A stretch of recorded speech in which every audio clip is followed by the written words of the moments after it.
How to sell on Depop, creating Depop seller account.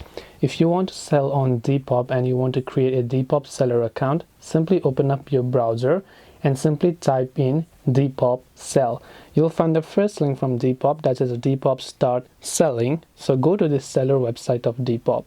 Now once you're here, first of all, it will verify a certain captcha, and right when you do this, you'll see this kind of interface over here. Right now you can download the Depop application and create a seller account from there, or right from your browser. You can simply tap on the sign up screen from the top right hand side of the screen, and over there you can choose to continue with your Google account or your Apple ID. But if you also want to create an independent email, you can simply go to continue with email section. You have to simply make sure to enter your first name, your last name, the username that you want to use, the password you want to use, and then just hit the next option and enter your password. And once done, your seller account on Depop will get created and you'll be able to begin selling right away. And this way you'll be able to go ahead and then basically sell on Depop by creating a Depop seller account. Hope this video was very helpful. If you have got any more questions, feel free to also leave them down below. Thank you for watching till the very end of this tutorial, and as always, see you soon in the next video.